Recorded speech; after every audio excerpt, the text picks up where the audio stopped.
Hello बच्चों, let's read the question. The question is, in two separate experiments, the neutral points due to two small magnets are at a distance of r and 2r in a broadside on position.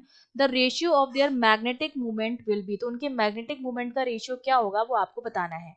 तो देखिए इस question को solve करने के लिए आपका जो की कॉन्सेप्ट रहेगा उसमें सबसे पहले तो आपको पता होना चाहिए, हमें निकालना है मैग्नेटिक मोमेंट का रेशियो और हमें डिस्टेंस दे रखी है न्यूट्रल पॉइंट्स की. तो अगर डिस्टेंस और मैग्नेटिक मूवमेंट में अगर मुझे रिलेशन पता होगा तो मैं इजीली मैग्नेटिक मूवमेंट का रेशियो निकाल लूंगी. तो की कॉन्सेप्ट में सबसे पहले तो आपको पता होना चाहिए, हमसे बात की जा रही है न्यूट्रल पॉइंट की.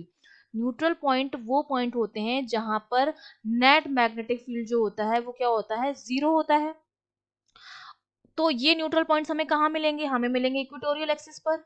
ठीक है, ये जो न्यूट्रल पॉइंट्स होते हैं वो लाइज कहाँ करते हैं, along the equatorial axis. Along the equatorial axis जो हमारी क्या होती है, जैसे ये आपके पास मैग्नेट है तो यहाँ पर दोनों के सेंटर पे ये जो होता है हमारा वो इक्वेटोरियल एक्सिस होता है, ये वाला.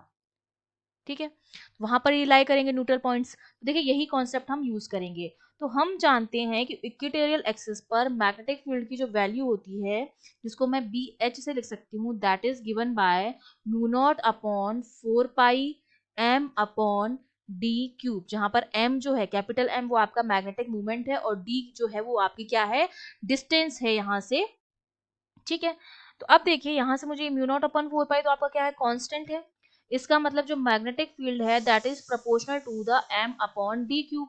और हमसे कहा जा रहा है कि न्यूट्रल पॉइंट वी नेट जो है वो तो जीरो है. तो मैं लिख सकती हूँ कि जो नेट मोमेंट जीरो है तो मतलब m1 अपॉन d1 क्यूब जो होगा वो m2 अपॉन d2 क्यूब के क्या होगा, बराबर होगा. तो m1 अपॉन, अब हमें क्या निकालना है, d1 और d2 की वैल्यू हमें गिवन है, d1 हमें r गिवन है और d2 हमें 2r गिवन है. तो यहाँ से मैं वैल्यूज पुट करूंगी. तो देखो m1 upon r cube equals to m2 upon ये हो जाएगा 2r का क्यूब. तो 2r का जब हम क्यूब करेंगे तो वो हमारा कितना हो जाएगा, 8r क्यूब हो जाएगा. ये हो जाएगा m1 upon R cube equals to m2 upon 8r cube. तो यहाँ से m1 अपॉन m2 का अगर मैं रेशियो निकालूं तो m1 m2 इस साइड आ जाएगा. तो ऊपर जाएगा हमारा r cube upon 8r cube, r cube से r क्यूब कैंसिल, तो ये रेशियो हमारा कितना आ गया, 1/8. तो मैग्नेटिक मोमेंट का जो रेशियो हमारे पास आया है वो क्या आया है, 1/8. That means D option is correct. I hope you understood well. All the best.